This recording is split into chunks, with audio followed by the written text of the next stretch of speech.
शुरू देश में कोरोना संक्रमण के सामान्य मामलों में उल्लेखनीय कमी आई है। हालांकि सक्रिय मामलों का आंकड़ा अब भी 80,000 के करीब बना हुआ है।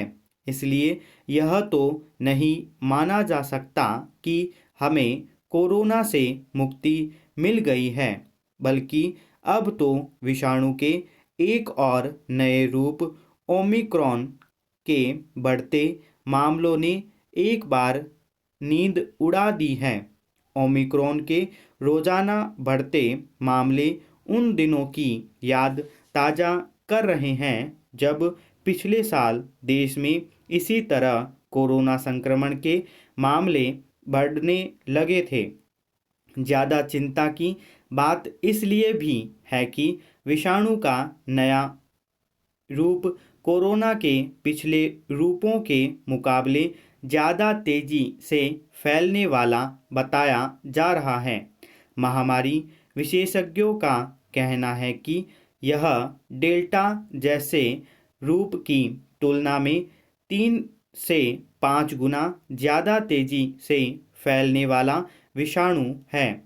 जाहिर है, जैसे जैसे इसका दायरा बढ़ेगा, संक्रमितों की संख्या भी तेजी से बढ़ेगी।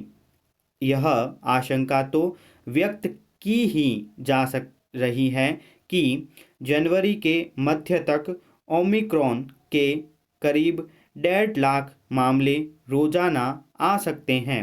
बताया जा रहा है कि अगर जरा भी ढिलाई या लापरवाही बरती तो यह विषाणु कहर बरपाने में देर नहीं लगाने वाला।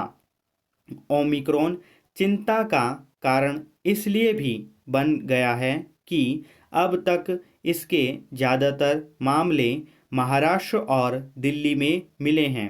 हालांकि कर्नाटक, तेलंगाना और गुजरात में भी मामले कम नहीं हैं।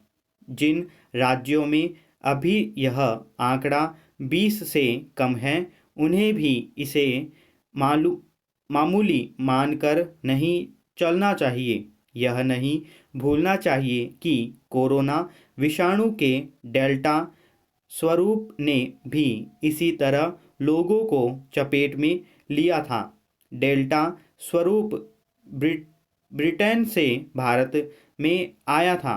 भारत में ओमिक्रॉन के अब तक जितने मामले सामने आए हैं, उनमें से ज़्यादातर लोग दूसरे देशों से भारत में आए हैं।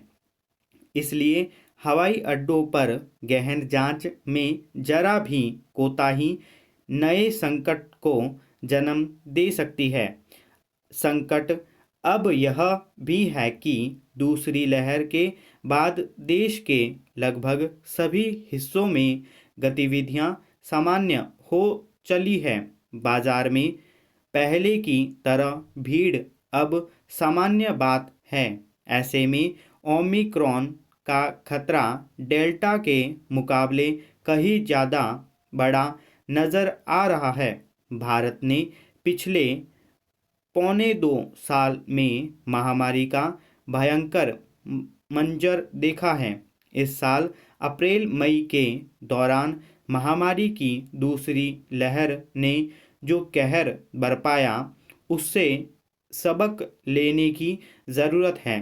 लेकिन देखने में यही आ रहा है कि हम अब भी लापरवाह बने हुए हैं। कोरोना से बचाव के लिए ज़रूरी उपायों को छोड़ दिया है।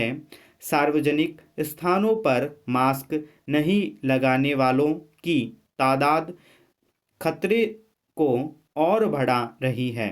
आने वाले महीनों में 5 राज्यों में चुनाव भी हैं।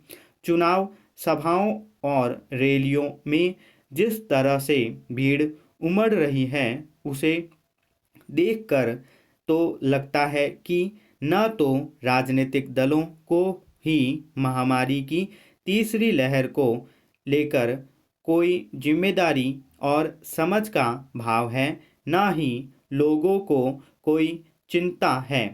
कहने को केंद्र सरकार ने ओमिक्रॉन के खतरे से निपटने के लिए राज्यों को सख्त निर्देश दिए हैं।